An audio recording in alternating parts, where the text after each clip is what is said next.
आदाब दोस्तों, setting priorities लोग अक्सर अपनी ज़िंदगी में करना क्या चाहते हैं, उनको इस बारे में बिल्कुल भी जानकारी नहीं रहती है। वो अपनी लाइफ में किसी तरह का कोई गोल ही सेट नहीं करते हैं, किसी भी चीज़ को प्रायोरिटीज़ पर रखते ही नहीं हैं और वो ये समझ ही नहीं पाते हैं कि प्रायोरिटीज़ लाइफ में कितनी ज़्यादा इम्पोर्टेंट होती हैं और किस तरह से हमें प्रायोरिटीज़ को रखना चाहिए। हमें किसी भी काम को करने के लिए सही समय का नहीं बल्कि सही समय के साथ सही चीज़ को सही जगह पे रखना भी वो भी बहुत ज़्यादा इम्पोर्टेंट होती है। कि प्राय पता चलता है कि प्रायोरिटीज़ प्रेज़ेंट टाइम में किसी और चीज़ की है और हम करना कुछ और चाहते हैं या कर कुछ और रहे हैं। तो इस तरह की सिचुएशन हमारी लाइफ में बहुत ज़्यादा प्रॉब्लम क्रिएट करती है। हमें हमेशा इस बात पर ध्यान देना चाहिए कि किस काम की प्रायोरिटी सबसे पहले है और किस काम को हमको सेकेंडरी रखना है। नंबर वन की प्रायोरिटीज हमारे पास होनी चाहिए और सेकेंडरी सेकेंडरी प्रायोरिटीज के हिसाब से होना चाहिए। इसके ऊपर बुल्ले शाह ने,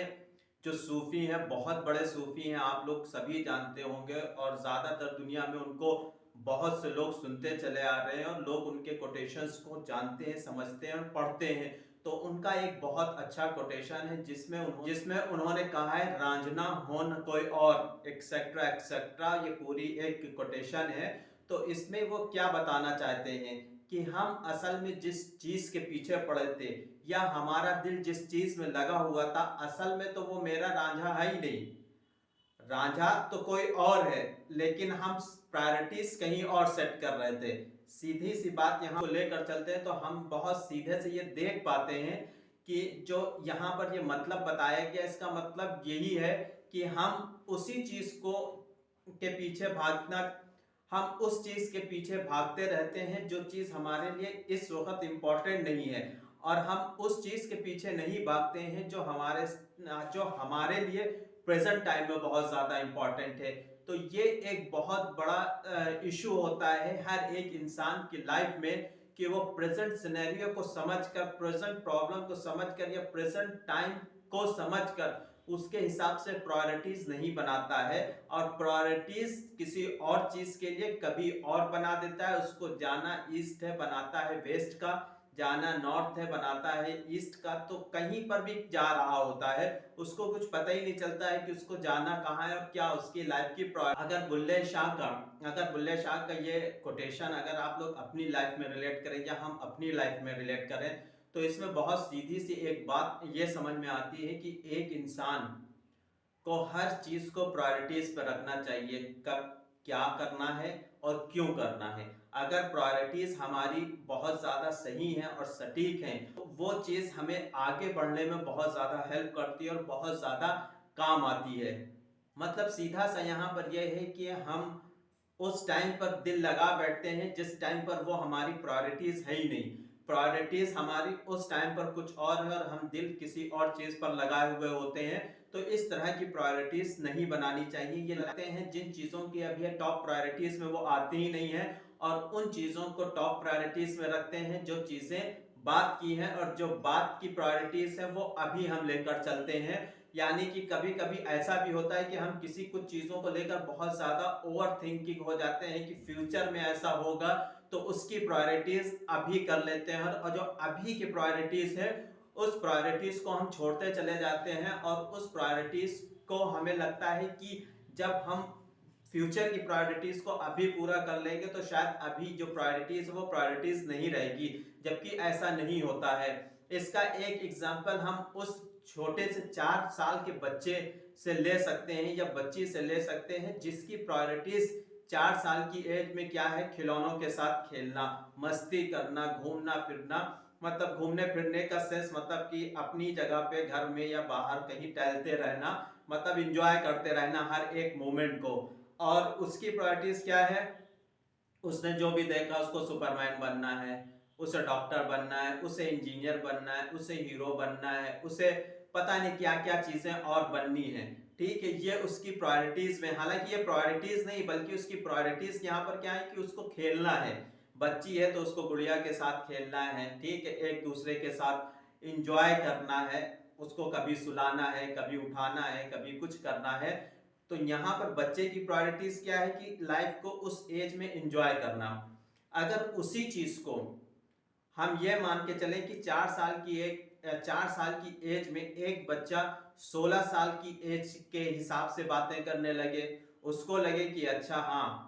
न्यूटन का लॉ क्या होता है आप जरा मम्मी बताइए, या पापा से पूछे इसाक न्यूटन कौन है, तो वहां पर कितनी शर्मिंदगी की बात होगी कि एक 4 साल का बच्चा उस एज में 16 साल जैसी बातें कर रहा है। तो आपके लिए वो बहुत ज्यादा खतरनाक साबित होगा कि अरे इसकी प्रायोरिटीज तो अभी की ये नहीं है, अभी तो उसको खेलना कूदना एंजॉय करना है।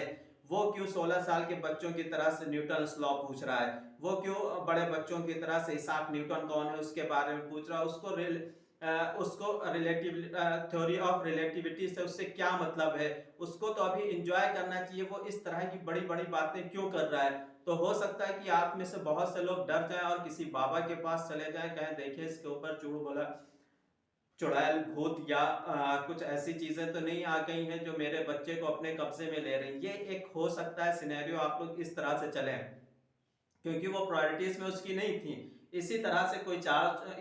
कोई 16 साल का बच्चा आ जाए और वो आम लोगों के सामने क्या है बच्चों की तरह रिएक्ट करने लगे, क्या है कि छोटी सी कार लेकर आए कि हमें ये चलाना है, या कहीं मेहमान नवाजी में गए, कहीं गेस्ट बनकर जाए वहां पर अपनी कार लिए जा रहा है। 16 इयर्स का बच्चा, उसको आगे ग्रोथ के चांसेस है, आगे ग्रोथ करने के चांसेस है, उसको एजुकेशन में अच्छा करना है, उसको अपनी लाइफ को समझना है, उसको चीज़ों को समझना है। वो इन सभी चीज़ों को छोड़ कर क्या 4 साल के बच्चे की तरफ बिहेवियर कर रहा है, उसको खिलौने खेलने हैं, उसको गाड़ी चलाना है, उसको सुपरमैन बनना है, उसको अजीब अजीब से एक्टिविटीज़ करनी है जो 4 साल के बच्चों के लिए ज़रूरी है, बच्चे कर रहे हैं। तो यहाँ पर क्या हो गया कि ये भी आपके लिए बड़ा अजीब सा सिनेरियो हो जाएगी, कहीं इसका दिमाग तो खराब नहीं है, कहीं ये अजीब सी हरकतें कर रहा है, चलो डॉक्टर्स के पास ले चलते हैं कि ये बच्चों की तरह बिहेवियर क्यों कर रहा है। तो यहाँ पर दो चीज़ों से एक चीज़ क्लियर हो गई कि छोटे बच्चे की प्रायोरिटीज है खेलना और बड़े बच्चे की प्रायोरिटीज है अपने एजुकेशन को अच्छा करना, या अपने लिए एक गोल सेट करना कि अभी हमें 1 साल के अंदर इन चीज़ों पर काम करना है। यहाँ पर ये सारी चीज़ें जो है कि एक लाइफ के बाद, एक टाइम के बाद हर चीज़ की एक प्रायोरिटीज एक अलग हो जाती है। तो हमें सही टाइम पर सही प्रायोरिटीज को आगे रख के अपने काम को करना चाहिए। जैसे आप मान सकते हैं कि अभी आपकी 16 साल की एज है या मेरी 16 साल की एज है, तो अभी एजुकेशन मेरे लिए इम्पोर्टेंट है, अभी दुनिया को समझना मेरे लिए इम्पोर्टेंट है, अभी बहुत कुछ सीखना मेरे लिए इम्पोर्टेंट है। तो हमें प्रायोरिटीज में एजुकेशन, लर्निंग, ये सारी चीज़ें रखनी चाहिए। अब आप 16 ईयर्स की एज में शादी के सपने देखने लगे, या आप कुछ ऐसी प्रायोरिटीज बना ले जो उस वक्त इम्पोर्टेंट नहीं है, तो शायद वो आपके सक्सेस में बहुत बड़ी रुकावट या रोड़ा बन सकता है। एक बात बहुत अच्छी कही गई है कि एक इंसान उस वक्त बड़ा नहीं होता है जब वो बड़ा हो जाता है। मतलब एज वाइज कोई अगर बड़ा हो गया तो उसको बड़ा नहीं कहेंगे। बड़ा एक शख्स उस वक्त होता है जब वो ये समझ सके कि उसके लिए अभी क्या इंपॉर्टेंट है और बाद में क्या इंपॉर्टेंट है, यानी कि वो प्रायोरिटीज को समझना शुरू करते और वो सोचना शुरू करते। अगर वो इस चीज पर अपना कमांड रख सकता है कि उसे पता हो कि उसकी प्रायोरिटीज अभी क्या है और बाद की क्या है, तो एक बड़ा होनी चाहिए। तो यहाँ पर जो बिल्कुल एक अच्छे से इस चीज को एक्सप्लेन किया गया है कि कभी भी प्रायोरिटीज किसी भी चीज की, चाहे वो अच्छी हो या बुरी हो, प्रायोरिटीज का मतलब ये है कि सही टाइम पर सही चीज को सही तवज्जो देना, इंपॉर्टेंस देना। ऐसा नहीं है कि आप 4 साल की एज में किसी बच्चे को आप 1000 कोटेशन याद करा दें तो वो इंटेलिजेंट हो जाएगा, बल्कि उसकी प्रायोरिटीज खत्म हो जाएंगी और वो जो बचपना है वो आप कहीं ना कहीं छीनते चले जाओगे। इस पर अल्बर्ट आइंस्टाइन ने भी एक बहुत अच्छा कोटेशन बताया है। उन्होंने कहा है कि एजुकेशन एक्चुअली वो नहीं होती है जो फैक्ट्स पर या लर्न करना सिखाए, बल्कि एजुकेशन वो होती है जो सोचना सिखा दे। मतलब एक बेहतर तरीके से किसी चीज को सोचना ही एजुकेशन है। क्या दुनिया में जो चीजें भी बनी हैं वो बिना सोचे बनी है, तो सोचना बहुत ज्यादा इंपॉर्टेंट है। इसलिए जो प्रायोरिटीज होती है ऐसी होनी चाहिए कि उसमें हमारा माइंड भी डेवलप कर रहा हो। हम कभी भी जिंदगी में अपनी एजुकेशन की वजह से पीछे नहीं हटते हैं, या पीछे नहीं होते हैं, या हम फ्लॉप नहीं होते या फेल नहीं होते, बल्कि हम सही समय पर सही प्रायोरिटीज को सेट नहीं करते हैं। इसी वजह से हम अपनी लाइफ में फेल होते चले जाते हैं। अगर ये चीज हमें आ जाए तो शायद हम एक बहुत बेहतर इंसान और बहुत बेहतर सक्सेसफुल इंसान बन सकते हैं। हम बहुत देर में अपनी प्रायोरिटीज़ को सेट करने की तरफ जाते हैं, और जब वो प्रायोरिटीज़ हम सेट करने जाते हैं तो पता चलता है कि उसकी उन प्रायोरिटीज़ का तो वक्त ही ख़त्म हो गया। अब उन प्रायोरिटीज़ का यहाँ पर कोई मतलब ही नहीं रह गया कि आप इस प्रायोरिटीज़ को अगर सेट करोगे तो शायद उसका फ्यूचर में कोई रिजल्ट नहीं निकलने वाला है। जैसे 20 साल की आप एज में ये प्रायोरिटीज सेट करो, 20 साल की एज का टारगेट है, वो आप अगर 40 साल की एज में उसको प्रायोरिटीज में लेकर जाओगे तो शायद बहुत मुश्किल होगा आपके लिए उस चीज को अचीव कर पाना, या वो चीजें उस वक्त कहीं लागू ही नहीं होती हैं कि कोई अपने उनकी कोई वैल्यू ही नहीं रहेगी उस टाइम पर। हम 20 साल की एज में ज्यादा नुकसान सहने की हिम्मत रखते हैं, हम 20 साल की एज में ज्यादा सीख सकते हैं, हम 20 साल की एज में ज्यादा बड़ा कर सकते हैं, हम 20 साल के अंदर बहुत कुछ सीख सकते हैं। अगर उस टाइम पर हम डेवलप करने की या आगे बढ़ने की प्रायोरिटीज को सेट करेंगे तो मेरे लिए ज्यादा आसान होगा उस प्रायोरिटीज तक उस गोल तक पहुंचना या उस गोल को अचीव करना। लेकिन हम 20 साल की एज को गुजारने के बाद हम 40 साल की एज में 20 साल की एज वाली अगर प्रायोरिटीज को सेट करेंगे तो ये बहुत मुमकिन है कि इस प्रायोरिटीज का कोई यूज नहीं रहेगा और कभी भी आपको लाइफ में सक्सेस नहीं मिलेगी। तो यह है कि आपकी सोच और आपकी प्रायोरिटीज आपकी एज से 100 गुना ज्यादा बड़ी होनी चाहिए। आप आज के टाइम पर आपकी प्रायोरिटीज ऐसी होनी चाहिए कि अभी से जो हम चीजें सेट कर रहे हैं वो हमारे आज के लिए भी बेहतर हो और आने वाले समय के लिए भी वो बहुत ज्यादा इंपॉर्टेंट और बेहतर हो। जैसे बहुत से लोगों की प्रायोरिटीज होती है कि पैसा कमाना। अब पैसे कमाने के दो रास्ते होते हैं, एक अच्छा रास्ता होता है, एक बुरा रास्ता होता है। अब अच्छे रास्ते में बहुत ज्यादा उसकी प्रायोरिटीज सेट करनी पड़ेगी कि हमें अभी ये करना है, फिर ये करना है, फिर ये करना है, तो इस लेवल पर पहुंच के हमारे पास ये पैसे आने लगेंगे, तो यहाँ पर हमारी पूरी प्रायोरिटीज एक सेट हो जाएंगी। लेकिन अगर आप यही प्रायोरिटीज कि सिर्फ पैसा कमाना है, वो चोरी डकैती या कुछ भी करके कमाना है, तो ये प्रायोरिटीज नहीं कहलाएंगी। ये आप थोड़े टाइम के लिए शायद पैसा आपके हाथ में आ जाएंगे, लेकिन एक अच्छा इंसान आपको नहीं बनाएंगे। प्रायोरिटीज के लिए ये भी सबसे ज्यादा इंपॉर्टेंट है कि आप कुछ सीखते हुए जा रहे हैं अपनी लाइफ से, और जो प्रायोरिटीज हैं उन प्रायोरिटीज में फ्यूचर भी दिख रहा है और फ्यूचर में आपको लोग अच्छा समझ रहे हैं, ये भी एक प्रायोरिटीज का हिस्सा होना चाहिए। सिर्फ किसी एम को पाने के लिए अपने आप को किसी ऐसी चीज में डाल देना जो शायद आपके लिए या आपको लोग याद ना रखें, इस चीज को भी हमें ध्यान रखना होता है जब हम प्रायोरिटीज बनाते हैं। ऐसे ही आपको फेमस होना है तो आप चोरी डकैती या गलत काम करके फेमस हो सकते हो, लेकिन शायद क्या आपकी तरह कोई इंसान वो बनना चाहता है, इस बात पर भी हमें ध्यान देना होगा कि हमने अगर प्रायोरिटीज सेट की कि हमें ऐसा बनना है, ठीक है, तो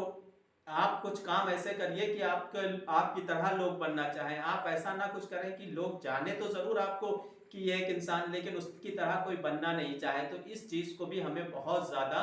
ध्यान देना चाहिए। जाते जाते एक चीज हम आप लोगों के साथ और ज्यादा शेयर करना चाहेंगे, वो ये है कि जब भी हमें प्रायोरिटी सेट करने का सबसे बेहतरीन समय कौन सा है,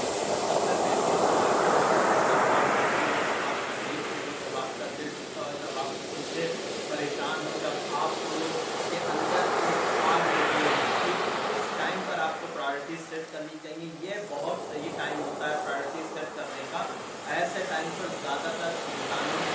जो प्रायोरिटीज सेट की होती हैं आगे बढ़ने की, नाम कमाने की, पैसा कमाने की, टाइम पर जो प्रायोरिटीज सेट होती है